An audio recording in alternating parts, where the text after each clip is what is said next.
తర్వాత నన్ను, ఆ తర్వాత రాజ్యసభ మాజీ సభ్యులు సంతోష్ గారిని, తర్వాత మా అధినాయకుడు కేసీఆర్ గారిని వరుసగా విచారణకు పిలిపిస్తే మాకు అప్పుడేదో అనుమానం వచ్చింది. ఇదేదో డైవర్షన్ గేమ్ బాగానే సీరియస్గానే ఆడుతున్నారు, ఎందుకు ఆడుతున్నారు, ఇంత హడావుడిగా ఎందుకు చేస్తున్నారు అని చెప్పి మాకు డౌట్ వచ్చింది. ఆ డౌట్ వచ్చిన తర్వాత మేము కూడా తవ్వడం మొదలుపెట్టాం. ఏది కవర్ చేయడానికి, ఎందుకోసం ఈ కవర్ డ్రైవ్లు, ఎక్స్ట్రా కవర్ డ్రైవ్లు అని జాగ్రత్తగా ఆలోచిస్తే దొరికింది మాకు ఒక పెద్ద ఫ్రాడు, ఒక పెద్ద ముఖ్యమంత్రి గారి బినామీ భాగోతం ఒకటి బయటపడ్డది. ఇది జనవరి 23 నాడు కేంద్ర ప్రభుత్వం అట్లాగే రాష్ట్ర ప్రభుత్వానికి సుప్రీంకోర్టు నోటీసులు ఇచ్చింది. కేఎల్ఎస్ఆర్ అనే ఒక కంపెనీ, ఇన్ఫ్రాస్ట్రక్చర్ కంపెనీ, ఈ కంపెనీ ముఖ్యమంత్రి గారి బినామీ కంపెనీ. కేఎల్ఎస్ఆర్ ఇన్ఫ్రా అనే కంపెనీ ముఖ్యమంత్రి గారి బినామీ కంపెనీ. నేనేదో ఊరికే అనట్లేదు, అది దానికి ఆధారాలతో సహా ఇప్పుడే మీకు చూపెడతాను. ఇప్పుడు నేను ఈ మాట చెప్పంగానే కొన్ని ఛానళ్ళు లైవ్ కట్ చేస్తాయి, అది కూడా నాకు తెలుసు, పర్వాలేదు. అయినప్పటికీ ఈ కేఎల్ఎస్ఆర్ ఇన్ఫ్రా అనే కంపెనీ ఏదైతే ఉందో దాని భాగోతం బయటపడి సుప్రీంకోర్టు నోటీసులు ఇచ్చింది కేంద్ర ప్రభుత్వానికి, రాష్ట్ర ప్రభుత్వానికి. వెంటనే మరి ఈ దివాలా తీసిన కంపెనీ ఏదైతే ఉందో 6,000 కోట్ల రూపాయల వర్కులు వీరికి దివాలా తీసిన సమయంలోనే, స్పష్టంగా నేను చదువుతాను, మీరు వినండి. ఏం రాశారంటే, centre and Telangana get supreme court notice for KLSR Infratech insolvency fraud. The company allegedly secured government tenders worth approximately rupees 6,000 crore during the insolvency period without the authorization of interim resolution professional. IP professional ఇది లేకుండా, అనుమతి లేకుండా 6,000 కోట్ల టెండర్లు తెచ్చుకున్నారు వీళ్ళు. మరి ఎక్కడికి వచ్చినాయి ఈ ప్రాజెక్టులను మాకు కూడా అనుమానం వచ్చింది. ఎక్కడొచ్చినాయి ఆ ప్రాజెక్టులు అంటే మొత్తం తెలంగాణ. ముఖ్యమంత్రి గారి బినామీ కంపెనీ ఎందుకన్నాను అది కూడా చెప్తాను. ఇగో ఎక్కడెక్కడ వచ్చినాయి మీకు వరుసగా చదువుతాను, ఏమేమి వచ్చినాయి కూడా మీకు చెప్తాను వరుసగా. ఇవన్నీ కూడా మీకు వివరంగా చెప్తాను, ఇవన్నీ కూడా ఆధారాలతో సహా మీ ముందు పెడతాను. ఇవాళ వాస్తవం ఏంటి అంటే, రేవంత్ రెడ్డి గారు చీఫ్ మినిస్టర్ కాదు, ఆయన బినామీ చీఫ్ మినిస్టర్ అని అందరికీ తెలుసు. ఎందుకంటే ఆయన వేరే వాళ్ళ కోసం ఇక్కడ ఆయన ఏదో అట్లా చూడడానికి అట్లా ఆయన ముంగటుంటాడు, కానీ వెనకాల ఆయన నడిపించే వాళ్ళు వేరే వాళ్ళు ఉన్నారు, అది అందరికీ తెలుసు. ఇవాళ ఆయన బినామీ చీఫ్ మినిస్టరే కాదు, బినామీ మాస్టర్ అని చెప్పి కూడా ప్రూవ్ చేసే భాగోతం ఇది. గత 2 ఏళ్లుగా, అదేవిధంగా గతంలో కూడా బ్లాక్మెయిల్ చేసి సంపాదించిన డబ్బులు, అప్పనంగా ఈయన అడ్డంగా సంపాదించిన డబ్బును ఈ బినామీ కంపెనీలోకి దొడ్డిదారిన మళ్లిస్తూ ఉన్నాడు. సీఎం సీట్లో కూర్చుని ఇవాళ తన బినామీ కంపెనీకి 1,000 కోట్ల ప్రాజెక్టులు, ఇప్పుడే నేను చెప్పిన ప్రాజెక్టుల పేర్లు కూడా నేను చదువుతాను. ఎక్కడెక్కడ ఇచ్చారా ఆ ప్రాజెక్టులు అంటే మీరు గమనిస్తే, కొడంగల్ లిఫ్ట్ ఇరిగేషన్, మీకు చదివి వినిపిస్తాను, మొత్తం వినిపిస్తాను, మీరు వినండి, కొద్దిగా సావధానంగా వినండి. ఇది ఎట్లా బినామీ కంపెనీ అని మీరు అడగొచ్చు. ఇగో ఇది 2018 సెప్టెంబర్ 27 నాడు రేవంత్ రెడ్డి గారి మీద, ఆయన బంధువుల మీద, ఆయన దగ్గరి వారి మీద ఐటీ రైడ్స్ జరిగినాయి. ఇది టైమ్స్ ఆఫ్ ఇండియా రిపోర్ట్. ఇది రేవంత్ రెడ్డి గారి మీద ఐటీ రైడ్లు జరిగితే ఎవరెవరి మీద జరిగినాయంటే, ఆ రోజు ఆయనకు 2018 సెప్టెంబర్ 27 ఆ రోజు ఏమేం చెప్పారంటే, ఐటీ వాళ్ళు కూడా సాయి మౌర్య ఎస్టేట్స్ అనే కంపెనీ, వాళ్ళ బ్రదర్ ఇన్ లా, అది వాళ్ళు సరిగ్గా ట్యాక్స్ పే చేయట్లేదు. అట్లాగే IT personnel suspect KLSR Infratech and Max Infra India are 2 companies being used to transfer money to Bhupal Infra in the name of sub contract works. Despite having no links with Sai Maurya, KLSR is plowing money into real estate deals. ఈ KLSR infra అనే company ఎందుకు బినామీ అంటున్నా అంటే, ఇదొక ఆధారం. ఐటీలో ఆనాడు IT రేడ్లోనే స్పష్టంగా వారు అనుమానం వ్యక్తం చేసి కంపెనీ బినామీ అని. ఇక రెండో ఆధారం, రేవంత్ రెడ్డి గారు తిరిగే కారు ఇది. ఆయన ఫోటో చూడండి, ఇందులో కారులో ఆయన ఉన్నాడు. ఆయన కారు నెంబరు TS07FF 0009. ఇది ఆయన ముఖ్యమంత్రి కాకముందు తిరిగిన కారు. ఈ కారు ఎవరికి రిజిస్టర్ అయింది అనుకున్నారు? ఈ కారు ఎవరికి రిజిస్టర్ అయిందయ్యా అంటే, రిజిస్టర్ అయింది కేఎల్ఎస్ఆర్ ఇన్ఫ్రాటెక్ అనే కంపెనీకి.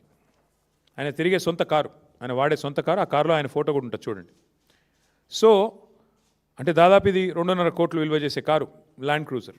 ఆ కారు మరి కేఎల్ఎస్ఆర్ అనే కంపెనీ ఈయనకెందుకు కొనిచ్చింది అంటే, ఐటీ వాళ్ళు సమాధానం చెప్పారు. ఎందుకంటే ఈయన డబ్బులు అందులోకి ఇళ్ళకి వస్తూ ఉన్నాయి పెద్ద ఎత్తున. ఈయనకు సంబంధించిన భూపాల్ ఇన్ఫ్రా అనే కంపెనీకి అందులోంచి కేఎల్ఎస్ఆర్ అనే కంపెనీలకు వెళ్ళి వరుసగా మరి ఇట్లా డబ్బులు పంపుతూ ఉన్నారు, రియల్ ఎస్టేట్ డీల్స్ చేస్తూ ఉన్నారు. సరే, ఇది జరిగింది.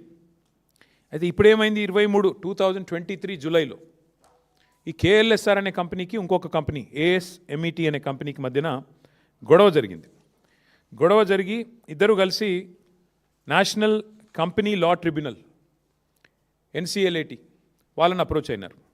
అప్రోచ్ అయిన తర్వాత ఇప్పుడు ఆ కేసు విచారణ ప్రస్తుతం ఈ కేఎల్ఎస్ఆర్ అనే కంపెనీకి ఏఎస్ఎంఈటీ అనే కంపెనీకి మధ్యన ఇప్పుడు అక్కడ కార్పొరేట్ ఇన్సాల్వెన్సీ రెజల్యూషన్ ప్రాసెస్ అంటారు దీన్ని, దాని కింద విచారణ జరుగుతూ ఉంది. హైలైట్ ఏంటంటే 2023 నుంచి కేసు జరుగుతుంది. ఈ కంపెనీ ఎంత దుర్మార్గమైన కంపెనీ చెప్పడానికి రేవంత్ రెడ్డి గారికి ఎన్ని అపసవ్య బుద్ధులు ఉన్నాయో ఈ కంపెనీ నడిపే వారికి కూడా అన్ని అపసవ్య బుద్ధులే ఉన్నాయి.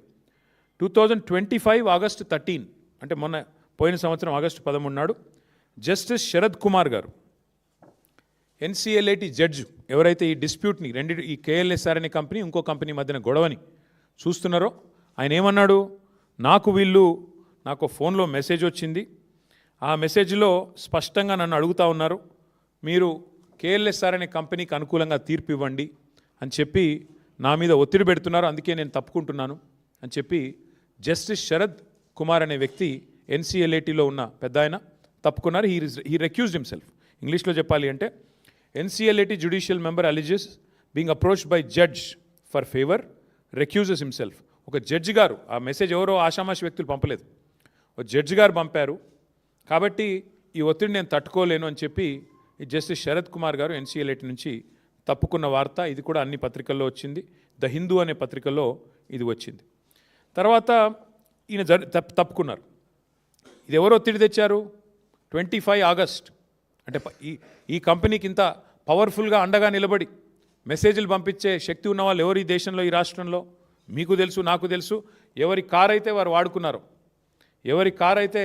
వాడుకున్నారో ఇక ఆ వ్యక్తి ముఖ్యమంత్రి రేవంత్ రెడ్డి గారు, మరి ఆయన ద్వారా మరి ఎవరో వీరికి మెసేజ్ పంపి వీరిని ప్రలోభ పెట్టే ప్రయత్నం చేస్తే వెంటనే ఆ జడ్జి గారు కూడా తప్పుకున్నారు. అట్లాగే ఇందాక నేను చెప్పాను మీకు, ఈ కంపెనీ బినామీ కంపెనీ, ఈ కంపెనీలో బినామీ పెట్టుబడులు ఉన్నాయి రేవంత్ రెడ్డివి అని నేను చెప్పడం కాదు. 2018లోనే ఐటీ ఆ రోజు రేడ్ చేసినప్పుడే చాలా స్పష్టంగా చెప్పింది. అసలు ఏ లింకులు లేవు వీళ్ళ సాయి మౌర్య అనే కంపెనీ రేవంత్ రెడ్డి గారి కుటుంబానికి సంబంధించిన రియల్ ఎస్టేట్ కంపెనీకి. మరి లేకపోయినప్పటికీ రియల్ ఎస్టేట్ డీల్స్లోకి ఈ కంపెనీ ఎందుకు డబ్బులు పెడుతోంది అంటే కేఎల్ఎస్ఆర్ అనే కంపెనీ ద్వారా సాయి మౌర్య అనే కంపెనీలోకి డబ్బులు పంపి దాని నుంచి భూములు కొని దానిలో లాభాలు ఆర్జించే పని భూపాల్ ఇన్ఫ్రా అనే కంపెనీ, సాయి మౌర్య భూపాల్ అంటే అది కూడా రేవంత్ రెడ్డి గారి కుటుంబీకులకు సంబంధించిన కంపెనీ, దానికి కేఎల్ఎస్ఆర్ఏ మెయిన్ సూత్రధారి, కేంద్ర బిందువు. అట్లాగే ఇక్కడ ఇంకొక విషయం, 2018లో ఎన్ఫోర్స్మెంట్ డైరెక్టరేట్ ఈడీ వాళ్ళు కూడా వీళ్ళ మీద రేడ్ చేశారు. ఆ రోజు రేడ్ చేసినప్పుడు ఇప్పుడే నేను చదివాను, ఈడీ ఐటీ రేడ్ చేస్తే ఆ రోజే ఈ వార్త కూడా వచ్చింది, ఈ కంపెనీ బినామీ రేవంత్ రెడ్డి గారికి అని అనుమానాలు వ్యక్తమవుతున్నాయి అని చెప్పి వార్తలు వచ్చినాయి.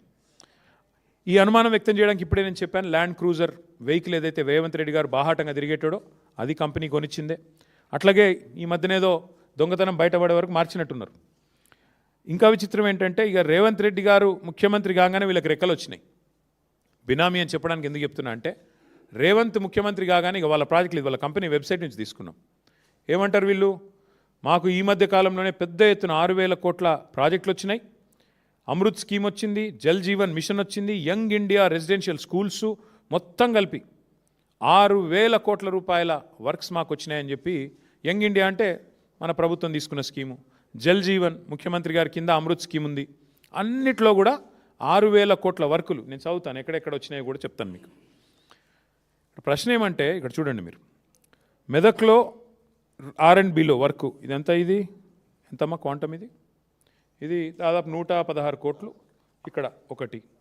తర్వాత మీరు గమనిస్తే ఇది మెదక్లోనే ఇంకొకటి, improvements to Shad Nagar Parigi road, ఇదొక 135 కోట్లు.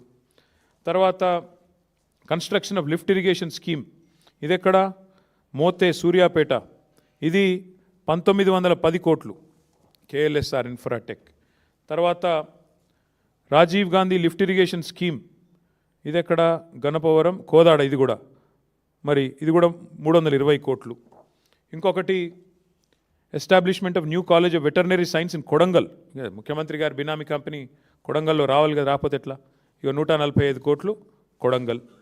ఆ తర్వాత ఇంకొకటి హెచ్ఎండబ్ల్యూఎస్ ముఖ్యమంత్రి గారి డిపార్ట్మెంటు మిషన్ భగీరథలో కేఎల్ఎస్ఆర్కి 168 కోట్ల వరకులు మళ్ళీ. అంటే ఈ రకంగా మొత్తం అమృత్లో, యంగ్ ఇండియాలో, రోడ్లల్లో, జల్ జీవన్లో రకరకాలుగా 6,000 కోట్ల వరకులు ఇక్కడ ఇచ్చారు. ఎవరికి? ఈ కేఎల్ఎస్ఆర్ అనే కంపెనీ.